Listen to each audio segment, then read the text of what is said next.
Give a big round of applause for the Syrian people. Recording video. Hold it, please. Now, in the course of history of so many people being abandoned, it's disgusting. We should be furious about what's happening there. They're victims in an imperialist game. And that's the problem with the Middle East, with all the people who are coming to the shores of Fortress Europe, who are drowning on the beaches. They're not coming here to take our benefits. They're coming here to escape our bombs. 14, 12 years ago, we marched on the streets all around the world, in our millions, and we told the politicians, not in our name.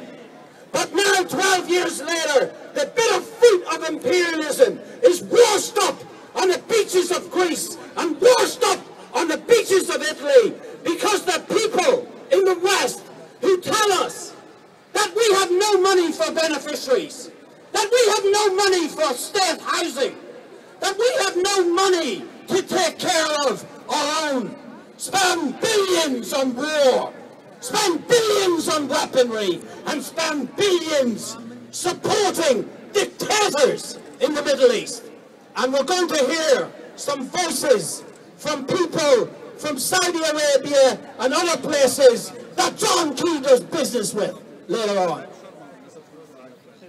But I want to also talk about hope, because there's a small town in the borders near Syria and Turkey, a town called Kobane, where the Kurdish people have fought back against the fascist thugs of ISIS, where battalions of women armed with AKs have beaten ISIS back to the ground. Long live Peshmerga. Now this shows a different force that's in the region, a force that comes from the grassroots, not backed by any imperialist power, either America or Russia, but that fights for freedom, fights for democracy, some say even fights for socialism. Give a round of applause to the people from Kobane. Give a round of applause to the Kurdish people, 40 million of whom are still without a nation. Another great crime, and they've been done over by all the imperialist powers. I'd like to welcome up the Kurdish people. Sarkrat, Abdulzala, Lala Sabir, Sharman and Taiman.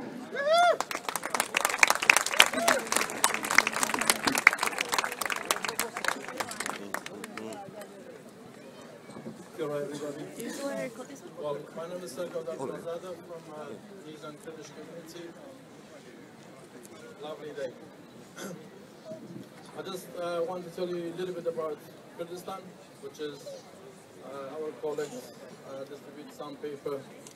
Kurdistan, it's divided into 4 countries, into Iran, Iraq, Turkey and Syria.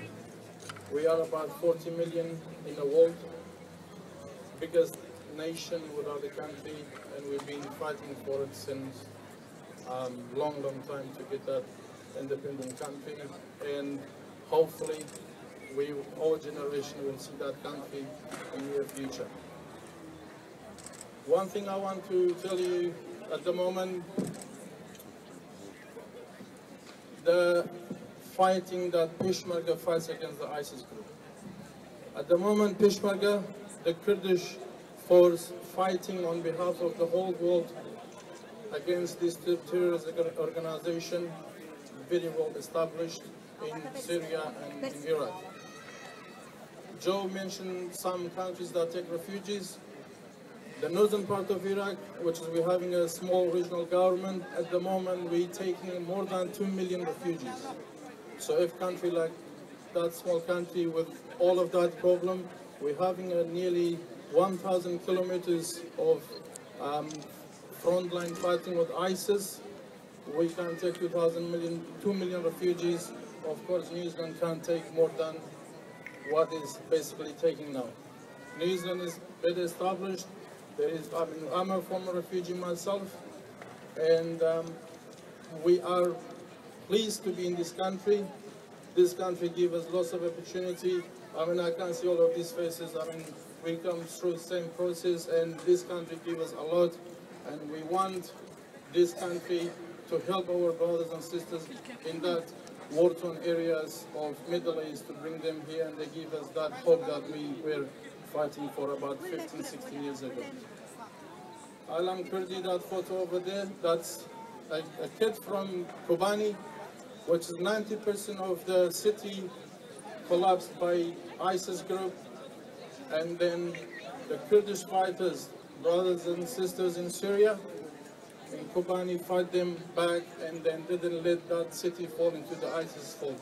If that city falls into the ISIS's hand, the world could have been in a different, the whole Middle East could have been in a different situation by now.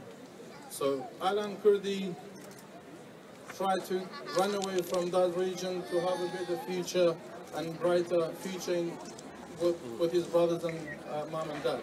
Unfortunately, that's what happened to him, and Alan Kurdi become a symbol that wakes the whole world up and try to, now that they basically trying to bring policies, and every country try to bring more refugees in. So we as a Kurdish community in New Zealand, we're supporting that New Zealand increase the quota, and also we are very delighted that help New Zealand immigration of new refugees from Syria, especially from Kobani region, come to New Zealand. We are very happy to help them to resettle in New Zealand. So thank you very much for coming along, and thank you very much to Joe and the team for organizing this beautiful event. Thank you.